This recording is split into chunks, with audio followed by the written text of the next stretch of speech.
billahi minash shaitanir rajim. Bismillahir rahmanir rahim. Today I welcome to all of the biology students to my YouTube channel Biology with Muhammad Abid Malik. Now we are going forward to start our lesson. Our lesson is basically continuity of our last lesson that was based on microscopy. Now we are going to start the second part of microscopy, that is the electron microscope. Our objectives regarding electron microscope are so much clear.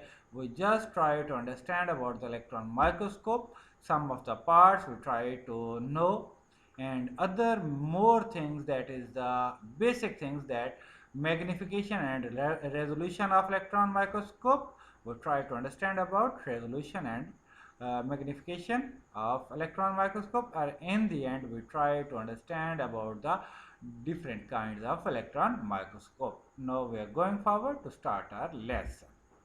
First of all, we see here in the image, that's an electron microscope.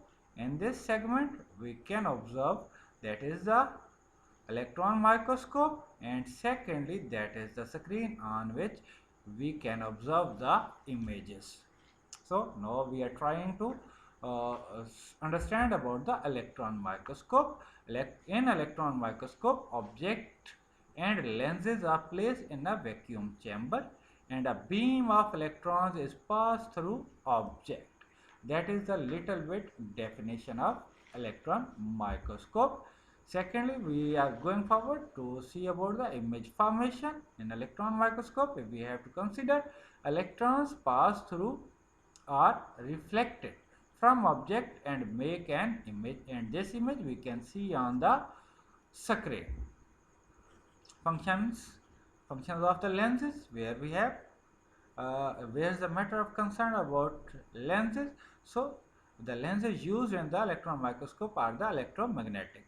These electromagnetic lenses enlarge and focus the image onto a screen or photographic film. So that's a little bit about the electromagnetic lenses of electron microscope. Now we are going forward towards the main objectives, that was the resolution as well as our resolving power of electron microscope. So we say that the most modern electron microscope can distinguish objects as small as 0.2 nanometer.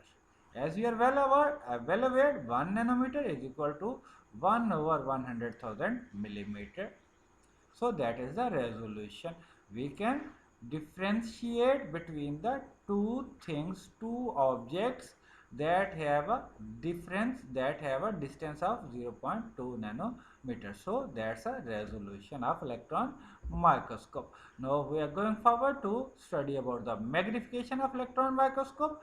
So simply we say that electron microscope can magnify objects up to 250,000 times.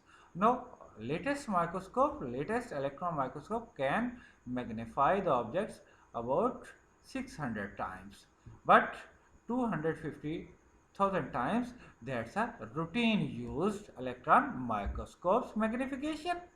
Now we are trying to understand about the performance of electron microscope. Under special conditions, electron microscope can detect individual atoms, cells, organelles, and even molecules like DNA and proteins are much larger than single atoms.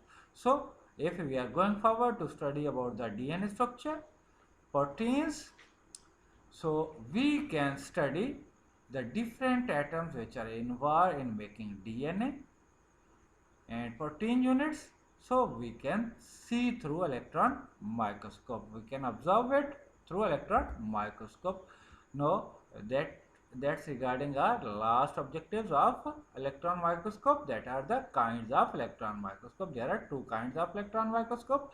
They are, according to our syllabus, transmission electron microscope and scanning electron microscope. Now we try to understand about the differentiation of these two electron microscopes. First one is the transmission electron microscope, and second one is the scanning electron microscope.